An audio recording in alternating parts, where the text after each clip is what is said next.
जय जगन्नाथ। आसନ୍ତୁ ସାଙ୍ଗମାନେ ପ୍ରସ୍ତୁତ କରିବା ଛୁଆମାନଙ୍କ ପାଇଁ ଏକ ପିଠା କଦମ୍ବ ଫୁଲିଆ ପିଠା। କିଛି ଅରୁଆ ଚାଉଳକୁ ଆମେ ଧୋଇ କିଛି ସମୟ ବତୁରେଇ ରଖିବା। ଗୋଟେ କଡ଼େଇରେ କିଛି କ୍ଷୀର ଦେବା, ସେଥିରେ କିଛି ଗୁଜୁରାତି ଗୁଣ୍ଡ,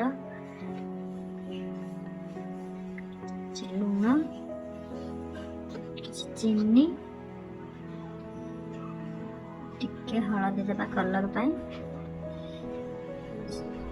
ସବୁ ଫୁଟିଗଲା ପରେ ଆମେ ସେଥିରେ ସୁଜି ପକାଇକି ଘାଣ୍ଟିବା, ଯେମିତି ଆମେ ହାଲୁଆ ପ୍ରସ୍ତୁତ କରିଛେ ସେଇପରି। ଏମିତି ଯନ୍ତଣା ପ୍ରସ୍ତୁତ ହୋଇଗଲା, ତାକୁ ଆମେ ବାହାରେ କରିଦେବା।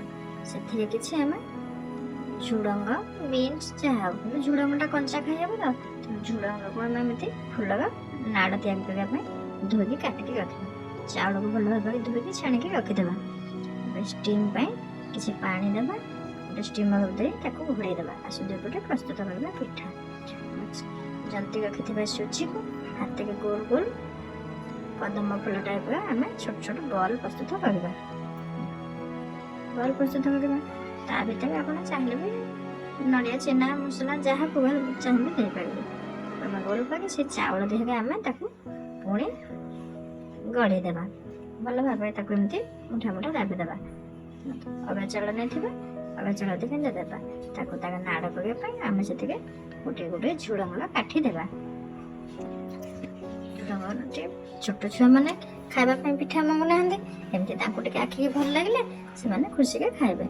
ଛୁଆଙ୍କୁ ଯେଉଁ ପ୍ରକାର ପ୍ରସ୍ତୁତ ଭଲ ଲାଗେ ତାକୁ ଆପଣ ଦେଇପାରିବେ। ନଡ଼ିଆ, ଛେନା, ମସଲା ଯାହା ଭଲ ଲାଗିବ।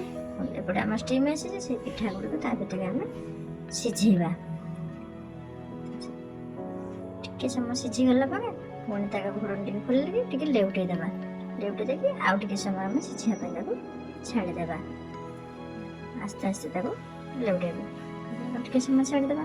ସିଝିଗଲା, କେମିତି କଦମ୍ବ ଫୁଲ ଭଳି ଦିଶୁଛି। ଛୁଆମାନେ ଖାଇବା ପାଇଁ ରାଜି ହେଉନାହାନ୍ତି, ଏମିତି ଆଖିକି ତାଙ୍କୁ ଭଲ ଲାଗିଲେ ଛୋଟ ଛୁଆମାନେ ଖାଇବା ପାଇଁ ଖୁସି ହେବେ। ପୁଣି ଆଉ ଯେତିକି ଥିଲା ତାକୁ ପୁଣି ଆମେ ସିଝେଇଦେବା।